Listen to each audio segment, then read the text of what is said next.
All right, welcome back, SPC listeners. My guest today has been teaching people for over 20 years, maybe over nearly 10,000 hours of instruction, something like that. Nod if I'm right. Yeah. And the FAA has named him Western Pacific CFI of the Year twice. Yeah. He also built one of the most respected flight training platforms in general aviation, in my opinion, the Finer Points. Jason Miller, welcome to the Student Pilot Cast. Thanks, Bill. It's a pleasure to be here. Chandler Tower, Cherokee 4121 Tango, so Chandler Air Service. We have Zulu, and we'd like a south departure, please. What does it say to be an angel? Where does the sun go when it sleeps? I should by now. It isn't written in the stars. Awesome. It's been a while since we've connected, maybe like a decade or more. Yeah. So I'd love to just kind of catch up with you a little bit on what you're up to these days and what you're doing with the Finer Points. Just give me a high level. Yeah, sure. I mean, the Finer Points is kind of still humming along. I started it in 2005, as you know, and we still do podcasts and YouTube and social media and stuff like that. But really the business has evolved into a flight training app that's made for the iOS devices, whether it's a Mac computer, an iPad, or an iPhone. And it's really a download of almost my entire career. Wait a minute. Yeah. Wait a minute. Did you just say it's got an app for the Mac? Yeah, it does. That's brand new. I didn't even know that. Well, that's great. Right. No, see, I go on shows like yours to try to get the word out. So I love the app. I use it actually to prep for my own teaching. Wow, that's great. Because I just think I just love your approach. And so anyway, I didn't mean to interrupt you. Keep going, but I'm super happy to know that it works on a computer now too. Yeah, it does. Yeah, check it out. It should just sync with all your devices. But yeah, that's kind of it. You know, it's like that. Our app is different than almost all other ground schools in the sense that it's a little bit. It models real world training, as you know. So like, of course, there's the ground school side of it. That's the written test prep or the groundwork, home study course, whatever you want to call it. But there's also the flight side, and on the flight side, each lesson is constructed with me giving you a briefing, and then we go to the plane, and then we do a debriefing. So it kind of models real life, and there's 5 courses in there now, and it's just growing and improving all the time. As you know, now we have a Mac version, and that's what we put our whole heart into. I really feel like after doing like podcasts and videos and just sort of throwing tips out at the world for 20 years or so, it feels really rewarding to me to be able to say to myself, okay, I want somebody ultimately to download this app and kind of know everything I know, like as if I was your mentor for any rating or any certificate. So we put everything we've got into that product. That's our future, and that's what we're doing. Yeah, it's really cool. I love the, it's not the app so much, it's the content. It's that 10,000 hours of experience that you've got that you're able to get across in there. And that's what makes it so valuable to me and to a couple of my students who've used it.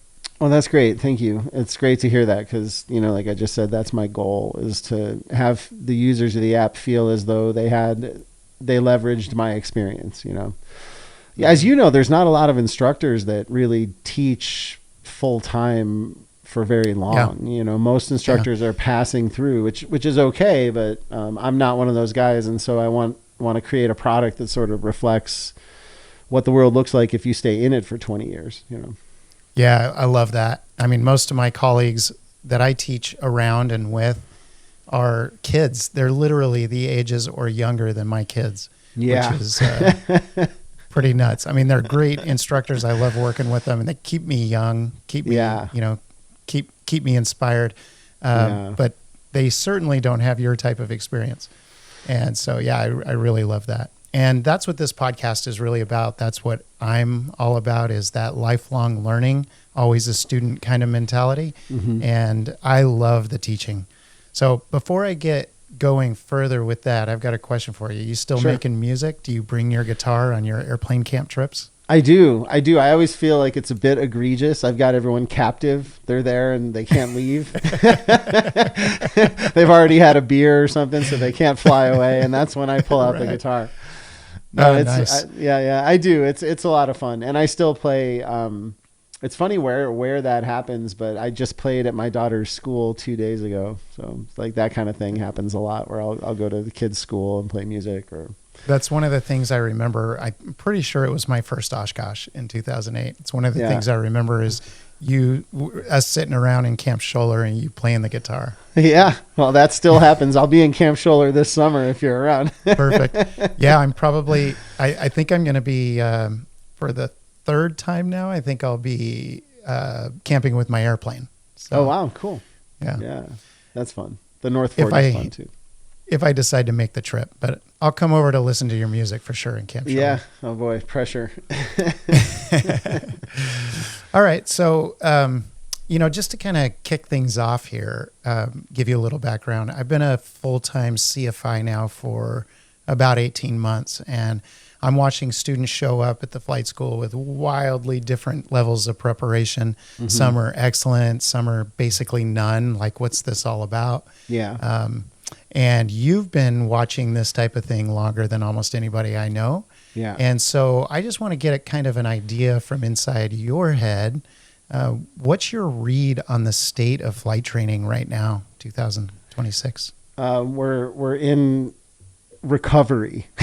This is a recovery mode. I think that what we're into right now. I mean, from trying to get the years right, 2015 maybe a little earlier than that. From like 2015 to 2023 was like an explosive growth. You remember everybody was getting hired, right? So people were just moving through the system so fast. And we took a lot of steps backward during that time. And now I think the hiring has slowed down a little bit, which is good. And for anybody that is listening that doesn't quite get the correlation there, it's when the CFIs are hired rapidly that way, then you have nobody with any experience really teaching the newer people. And so then you start to, it's like snowballing mistakes. We say babies teaching babies. And that's a symptom of the industry in any situation at any time. It's just the way it works out is most people don't teach for very long. But for those 10 years or so, 2013 to 2023, something like that, it was really bad. And it was starting to show up in accidents. And it's scary for me as somebody who depends on this industry for my livelihood, because the industry, so to speak, has kind of amnesia. We don't remember what happened in the 80s, which is there were so many accidents, the entire industry shut down. Like it ground to a halt. A lot of people don't know that, from 86 to amnesia. Like these instructors weren't even twinkles in their parents' eyes yet in the right. 80s, That's why I blame the industry. To be honest, I'm trying not to blame my competition, but I really think that like some of the big gorillas in the room that are positioned to, that are the go-to brands for ground school or whatever are they have a certain responsibility. They're in a position where they can make a difference, and they should make a difference. And it's my belief they don't really make a difference. They are getting pushed in that direction, but they have to get pushed. So yeah, I mean, so kids coming in don't really know the difference, and I think we're starting to recover from that. In fact, you can see the FAA take aim at that. We haven't spoken too much about it publicly, but I'm not sure if you're aware, the FAA just announced they're overhauling the entire way they do written tests. And they're taking aim. No, I hadn't heard it yet. Yeah, it's brand new. They're taking aim at some of the big companies that are helping students memorize answers, right? They're getting rid of it. They're going to no longer publish the airman testing supplements at all. Nobody will have any idea what figures are going into the written tests. They're going to start writing questions that pull from the knowledge codes of the flight tasks on the ACS. We had a student come back from a test not too long ago saying one of the questions he got was, where should he position the aircraft during a run-up? On the taxiway, on the ramp, or, but it was like an operational question on a written test, right? Right. So we're moving into like the FAA is it's on the front burner for them to start to fix that problem. Interesting. Yeah, I'd just be happy if they got rid of the questions that had wrong answers. I'd be happy with just that step. But. I know. It's like watching molasses flow uphill. It's so slow. I can't. They promised this, honestly, when they released the ACS in, what was it, like 2008? Yeah, that was a long time ago. A long time ago, right? And that was the promise, and they're finally delivering. And for for us at the Finer Points, I feel we're really well positioned to absorb that, because our philosophy has always been there's no memorization. Like, we're going to teach everybody the truth. We're going to teach it fully. We're going to make sure they understand it. And then the written test should be a no-brainer, regardless of what questions are on there, In fact, over the years, we continued, it's so nice that the FAA is doing what they're doing, because people have been continuing to send us requests for more like Shepherd Air type things. They're like, can you just show us the whole database and let us go through all the questions? And we're like, I don't know if I want to do that exactly, And now there's no reason to do it, because the FAA's those companies are in trouble. I don't know what they're going to do. Huh. That's interesting. Yeah. You mentioned the steps backward we're taking, and then you mentioned safety. Is that the only metric you use for that, or what other metrics or what other things are you noticing that indicate the steps backward that we took? Well, it's anecdotal for me, so I don't want to judge the industry based on what I hear, but being in the position that I'm in, we have our CFI Club where we've got almost 4,000 CFIs around the country. We've got our public-facing app, so we have support tickets and people send us questions. And so during that time when it was really bad, I can just tell you in one story that's anecdotal from my life, but a guy calls me from the East Coast and says his instructor thinks he's ready to solo, but he's going to be in California and he wants to fly with me to see if I agree with his instructor. So we get there, and I do a little bit of vetting. Like, I look at his driver's license and I get to know him a little bit, but by and large, people call me and we get in the airplane. We go to the airplane, we get in, I looked at his logbook a little, but I asked him to start the engine of the aircraft and he told me I've never done that. And I was like, wait, you're pre-solo, right? And he's like, yeah, I'm ready to solo. He's like, but my CFI just starts the airplane every time. And I was like, okay. Wow. Yeah. And so anyway, through the course of getting to know this kid, I come to realize that his instructor has never left the traffic pattern with him. That his instructor shows up to the lesson. His instructor brings the airplane. His instructor starts the engine. And his instructor just runs laps in the pattern with him. He'd never done slow flight. He'd never done stalls. He'd never done steep turns. That's just one story. Another story, so by the way, you're an instructor now too. With that story, it was very, very difficult for me to not contact the FAA, because that instructor is, in my opinion, criminally negligent. I mean, that's really bad. But I hear stories of instrument instructors that say things like, I'm not comfortable flying in the clouds in a light airplane, so they won't go into IMC with their students.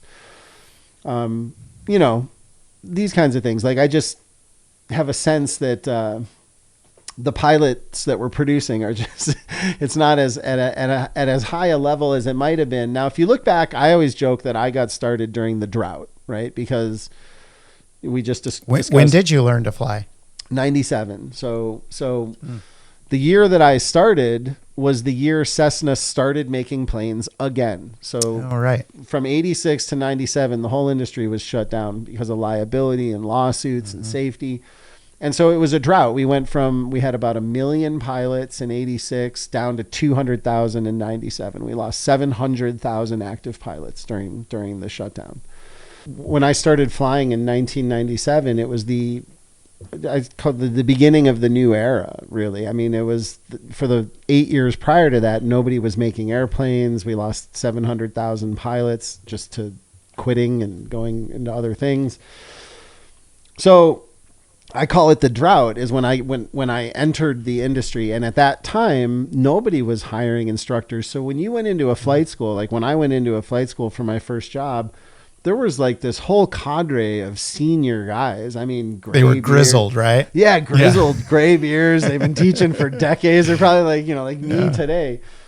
But, then there's the younger instructors, and all the younger instructors, we had to pass muster. We had to like please the older guys. The older guys are the ones that did all the phase checks. And if you're a young instructor and you turn in a student for a phase check and they're not up to snuff, it was like, you got smacked down in the next CFI meeting and you had to bring your skills. Yeah. So the climate during the accelerated period we just talked about, 2013 to 2023, was just the opposite of that. It was like those guys are just nowhere to be found, guys and girls.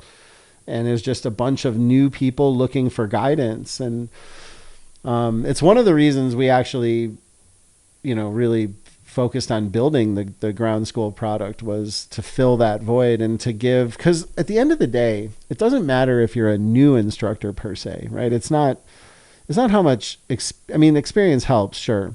But it's like your attitude and your approach to training. So like, we have our CFI Club now. A lot of those people are new CFIs or relatively new CFIs, but they want to be good. They have that same drive to excellence. And so they gravitate toward our products. Like, I think that's fine. There's nothing wrong with wanting to be an airline pilot. It's just, the people that don't know what they don't know are passing along things that can be dangerous. So, yeah, I hear you. So what, since you brought up CFI Club, why don't you talk a little bit about that and what kind of data you're receiving from that helps you kind of see the industry and see what it needs? Yeah, it's probably a bit one-sided because, like I said, the people in our club, and our club is just a free club for CFIs to join. You can, if anybody's listening and they want their CFI to join or they are a CFI, just go to, CFI.club, I think is what it is, or CFIclub.com. Something like that should work.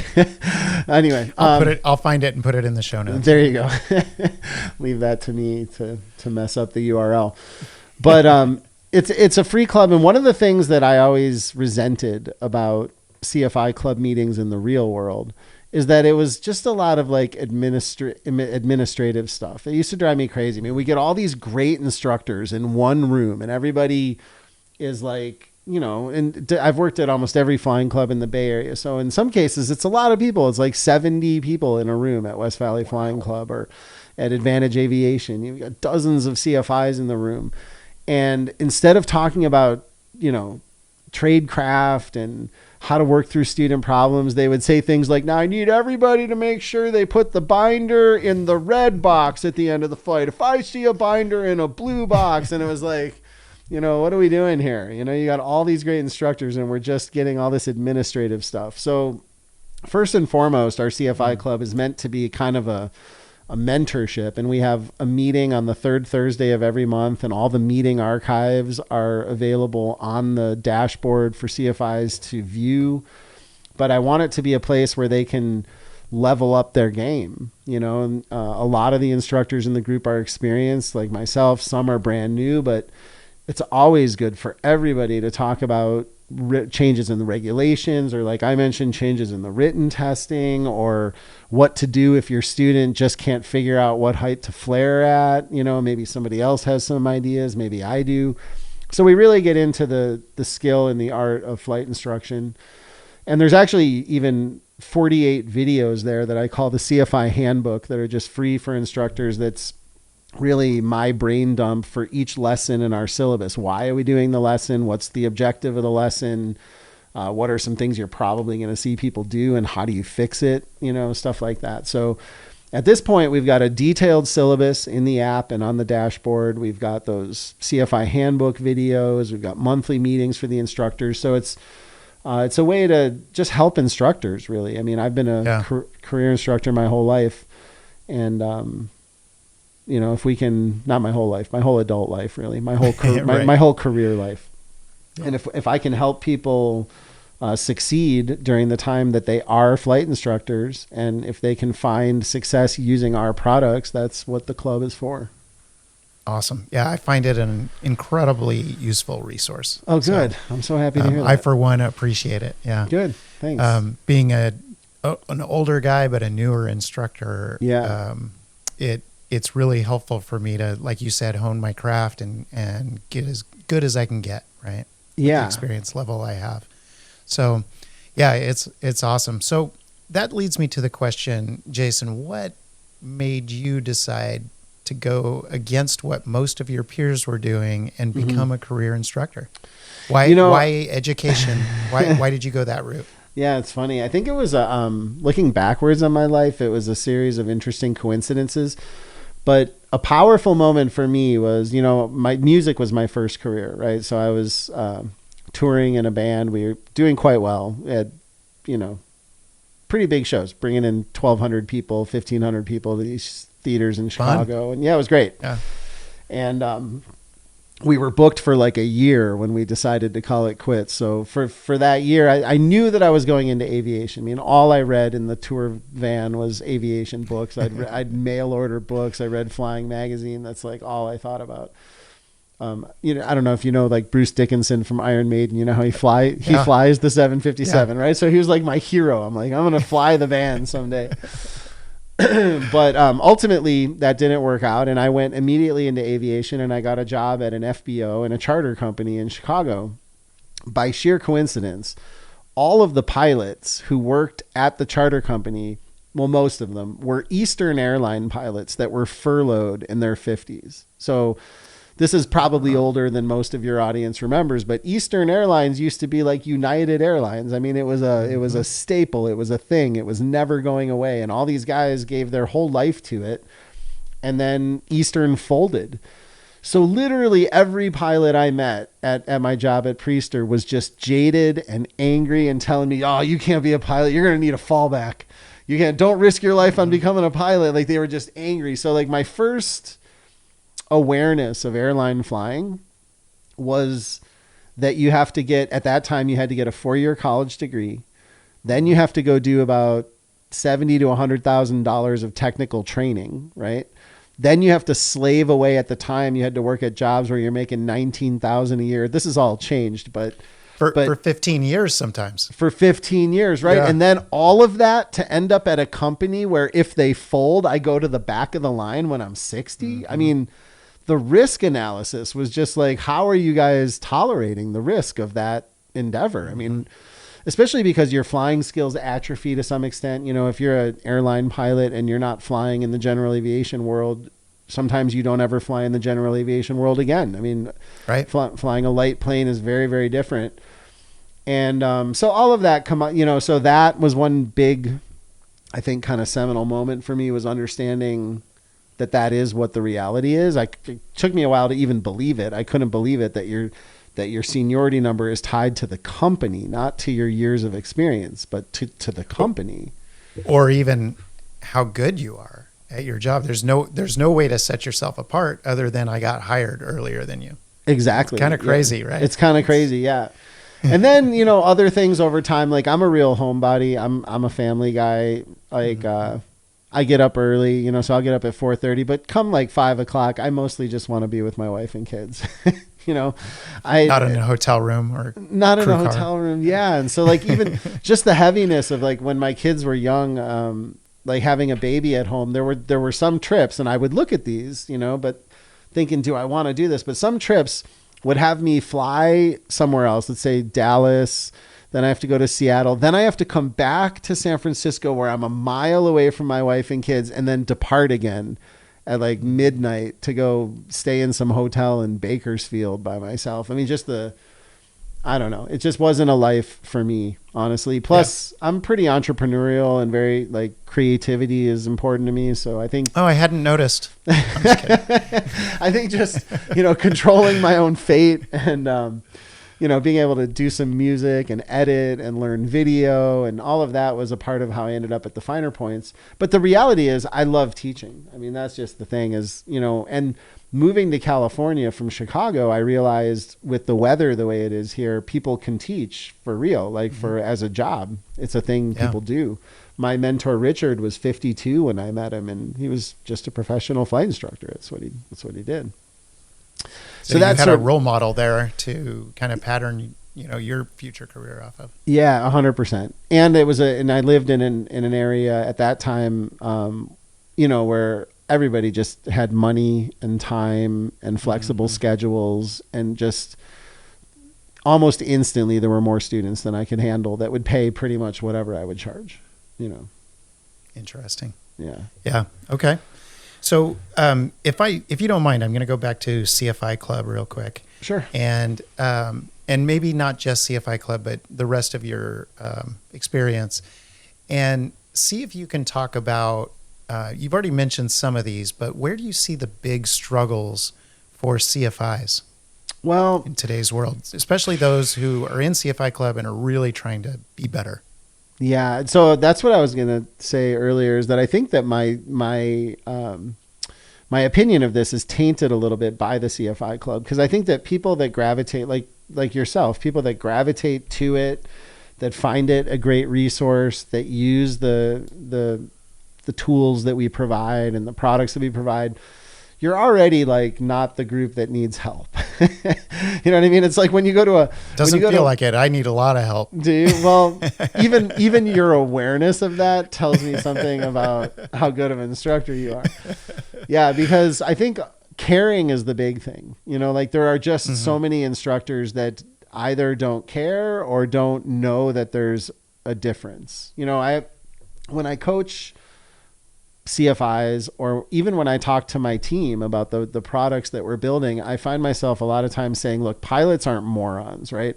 They're not going to pay more for the same thing they could get somewhere else for cheaper, but they will pay more for something that's far more excellent than the other thing, right? Like pilots will complain, for example, about a 50-cent increase in fuel prices, but then they'll go buy a TBM, right? And so like, what's the difference there? Yeah. The difference is the fuel is the same thing, and they can get it for 50 cents less down the street. So they're not morons. They're not going to pay more when they can get it cheaper down the street.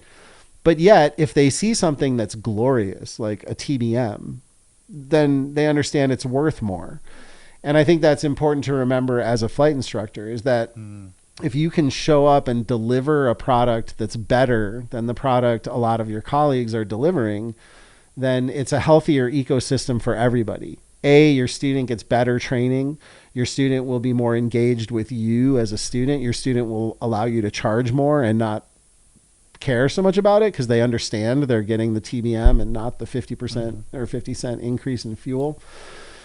And so I think caring is a big part, and just knowing that there is, like, going for excellence, I think is a lot of CFIs are just not going for excellence.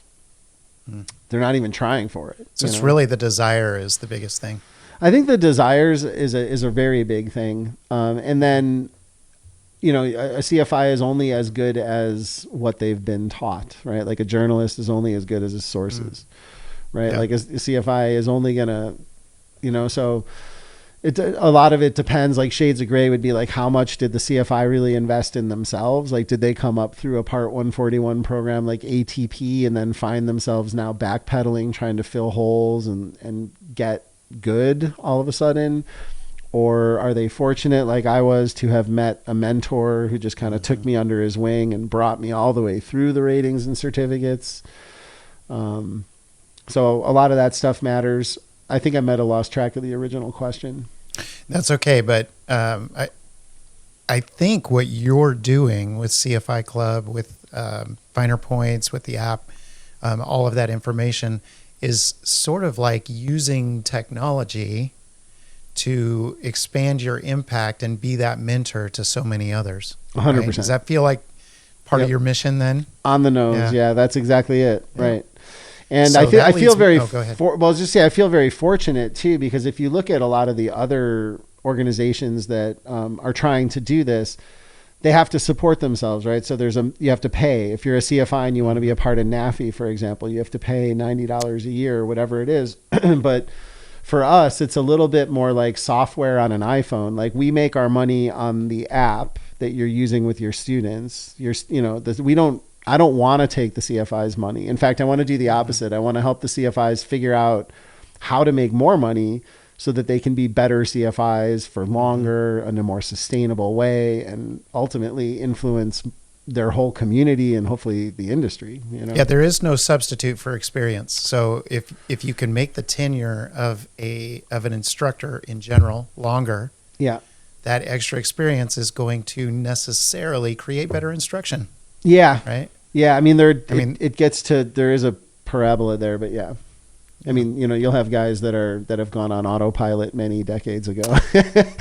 Well, you're right. Yeah. If it's still a stepping stone and they're just bummed because it's taking so long, that's still different. But, but you know, I know for sure I'll be a better instructor in 18 months than when I started 18 months ago. You know, yeah, for sure. I'll have had more experiences. I will have figured out better ways to explain something, and you know, there is no substitute for that, right? Right. That's why these mentorships are so important. Yeah. So that leads me to one of the big questions I wanted to ask you, and that is about technology and training. So I think you're pretty well positioned to have been thinking about this. Where do you think technology has really improved aviation education and training, and where has it not? In other words, maybe there's areas where it's made it worse. So what's your feeling on that? Just kind of riffing on it. It's funny. Let me just tell you a quick story that seems like it's not related, but it actually answers your question. When we were living in San Francisco, we had, the schools there are kind of crazy. So we had my daughter in a private school, and it was a stretch. I mean, they had a sliding scale, but I'm just a CFI. A lot of these people were like Facebook tech founders and stuff like that, right? So struggling to keep up, and my wife and I are doing what we can to keep our daughter in private school. And one day she comes up to me at the dinner table and she says, "Hey, Dad, did you know that there's 48,000 different kinds of spiders?" And I just looked right at my wife, like beaming. I was like, "You see, like private school education. That's why we're sending her to the private school." And she said, "Well, I didn't learn that in school, Dad. I saw it on Wildcrats." Right. So my point is, I don't think we can underestimate the value of YouTube. And I know that sounds crazy because you can see anything you want on YouTube. You can see crazy garbage, like people flying through the clouds and almost hitting trees. But with that, we get Blanco Lirio, we get the Air Safety Institute, and so much of, you know, for accident review, which has always been important, and I could talk about this for hours, so we should be careful, but accident review is the very beginning to safety. Like, if you don't know what's going on out there, like if you don't know the problems people are getting into, you're bound to get into those same problems. I'm a full addict for all those channels. Yeah. Everybody is. That's why it's so great, right? So that's what's so great is I can make a joke to pilots now, like, well, you don't want to end up on the Blanco Lirio channel, and everyone knows what I'm talking about, right? So that is a huge lift for safety. Just knowing, just the collective awareness of the problems people are encountering and putting that little bug in pilots' minds of, I don't want to be that person. That's a huge lift.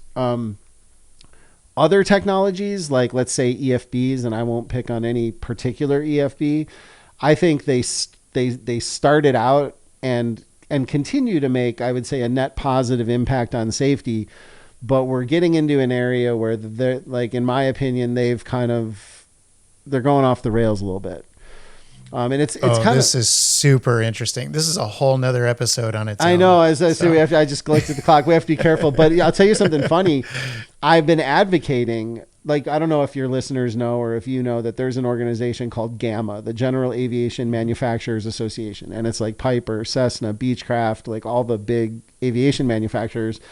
And they get together in this sort of, I don't know what you'd call it, advisory group or whatever, where they agree on certain standards. They're competitive businesses, but they work together to create a baseline standard for safety and effectiveness, I guess.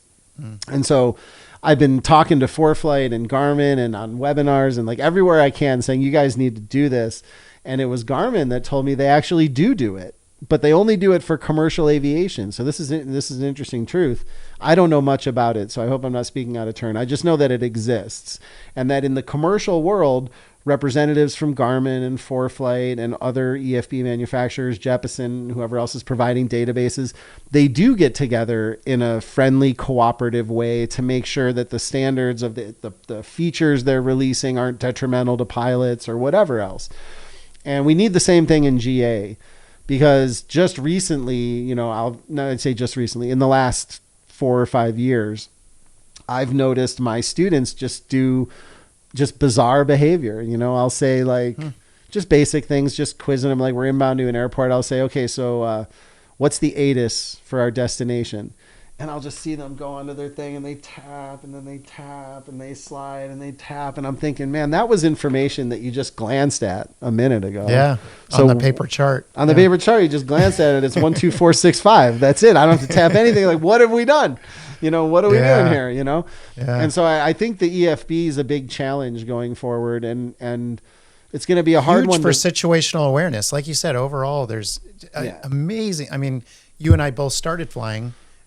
You probably don't know this, but I got my private 2008. We didn't have EFBs. That didn't, you know, I just was doing it for fun back then. I had no idea I'd become a, you know, professional CFI at some point. But yeah, I mean, we've seen both sides, and the situational awareness from those things is amazing. It is. Right? But it can be super distracting. Yeah, I mean, and I would say situational awareness is amazing with a small asterisk at the end. But you know, it's like the old joke how, you know, Steve Jobs didn't let his kids use iPads. Have you ever heard that? Oh yeah. Right. So I go to Palo Alto. There's the heart of Silicon Valley. I mean, Facebook. I could throw a rock on Facebook. I could throw a rock on Google. Like, everybody's there. Apple's there.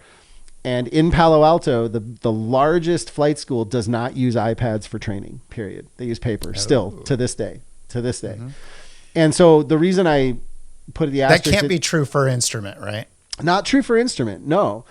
But but I think for private, what they've recognized is the situational awareness is incredibly powerful, but more so, or let's say especially for people like you and I that started on paper.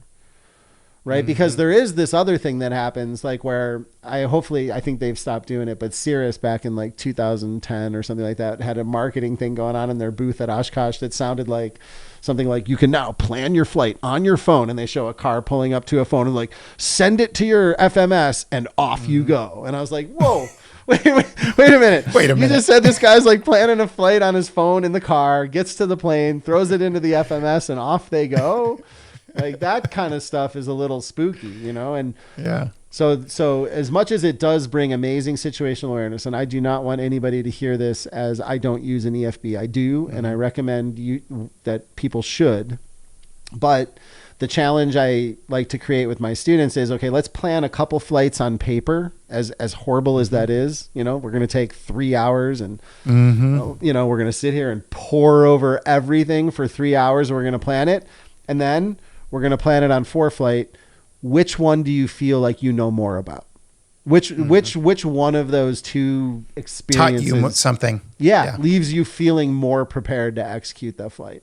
And so there's a lot of, the devil's in the details with the EFB. And I think without some best practices or guiding principles or a little bit of, I don't want to say oversight, because I'm not looking for regulatory oversight, but just some guidance there, I think people can get lost. Use with prudence, right? Yeah, right. And and even for CFIs, because I think, like, you know, this is something I think we're going to start to do more of. Like, this is how we would use the EFB. This is when, like, if you look at our syllabus, we don't bring the EFB in until I think it's the 3rd cross country, and then we transition to the EFB. Cool. Yeah. Here's a little example. First time I flew into Oshkosh myself, I flew a 182 from here in Arizona to Oshkosh. It was 2010, I want to say. Mm-hmm. And while 4-flight existed at that point, it was pretty primitive, right? Mm-hmm. And certainly didn't have ADS-B or anything like that. That didn't even exist yet. Right.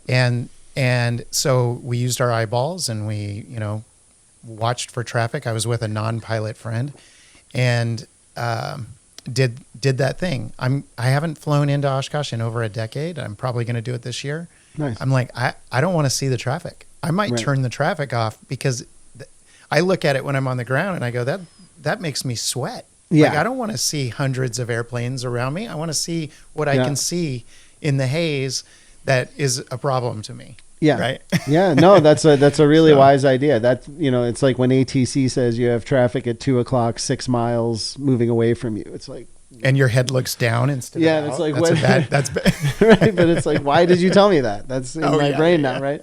You're 6 miles away and not converging. Like, I don't need to know that. I don't need to know. Yeah. No, exactly. There's something to that. And, I tell a story about, this is before EFBs, but when we all switched to the G1000s, I flew into Oshkosh in a Cirrus, and I was late getting to where I wanted to be. I left Chicago and flew up to Oshkosh. And at that point, it was like the 5th or 6th time I'd ever flown up there. But that was the time that I came this close to busting a Class Delta airspace. It wasn't when I did all the paper planning and all the years before that. It was the first time I had a G1000 and a fancy autopilot, because I just put that thing on autopilot, put the pedal down, and started reviewing the NOTAM. I didn't sort of mentally checked out. Mentally part, checked right? out from the flying part. Correct. It's a risk. Yeah. It's a danger. Super interesting. Yeah, that's really good insight. All right. I know we got to hurry along here, but I've got a big question for you here too. Sure. It has to do with technology.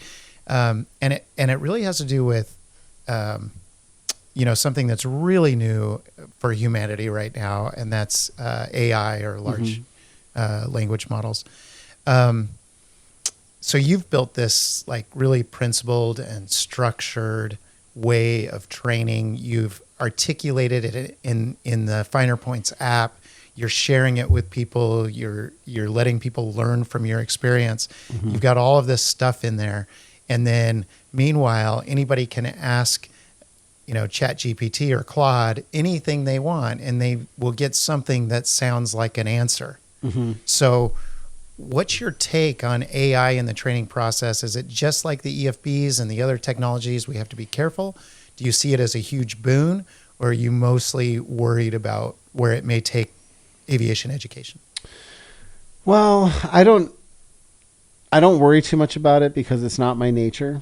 I do find a lot of, so one of the things I'm most proud of is the content team that we've built around our product, our app. I mean, we've got airline check pilots in there. We've got former military pilots. We've got, everybody is an active flight instructor. It's about 7 extra CFIs in addition to me that are writing those questions, writing those answers, finding the resources. And sometimes I even tell my team, I think we should be advertising that we're powered by human intelligence, just because, I love it. Just because in our team alone, there's like 100,000 hours of collective experience, Yep. And these people show up at the office hours every Friday. So, students that come into our office hours, they've got me and Harry, who's, 25,000 hours senior airline check guy. It's like there's a lot We're all about HI. I'm telling you, Jason, that's the best thing I've heard all day. That's great. Human intelligence. That's awesome. Yeah. I mean, so here's the thing. I think AI is very interesting, and I use it for a lot of things, mostly writing web copy, and what else polishing my emails so I sound like I went to high school, stuff like that, right? Like just very basic little things. But if you ask AI, I mean, this is certainly the way it is now, to do anything that matters. Like if you say, here's my picture, here's my bio, now build me a website and look at it. I mean, it gets you like 70% of the way there, maybe.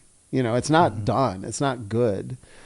And so for me, I just don't understand people that would accept, if there are people out there that are accepting that in flying, knowing that this isn't perfect, but it's probably pretty good or good enough. Interesting way to look at it. Yeah. We're just like different kind of pilots. Like the plane will probably not crash too if you fly it kind of good enough. It's like, I don't even know. I don't know.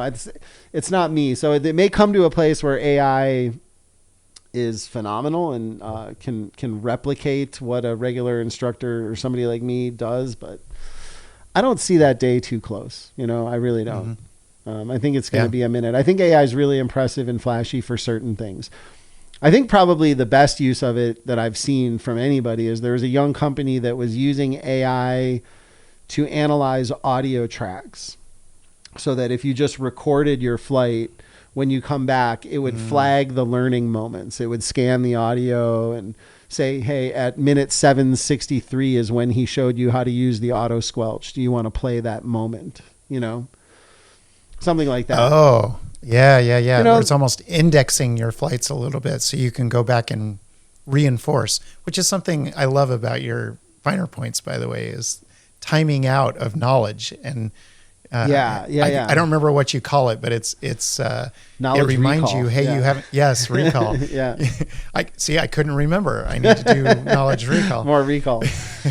Yeah, it's funny. We're actually, that's pretty cool. Thank you. Yeah, we're evolving that too. I'm trying to really get to a place where, our ultimate goal for the app is, and I say this to the team a lot, as soon as we are consistently making people feel safer and more confident for having used it, we're golden. Like, that's our whole, I want people to really feel as though this app makes me safer and better.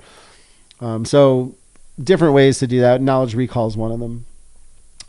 Cool. But, so I think that people, there was a great one of the AI founders was on a podcast recently, not talking about flying, of course, but just talking about large language learning models.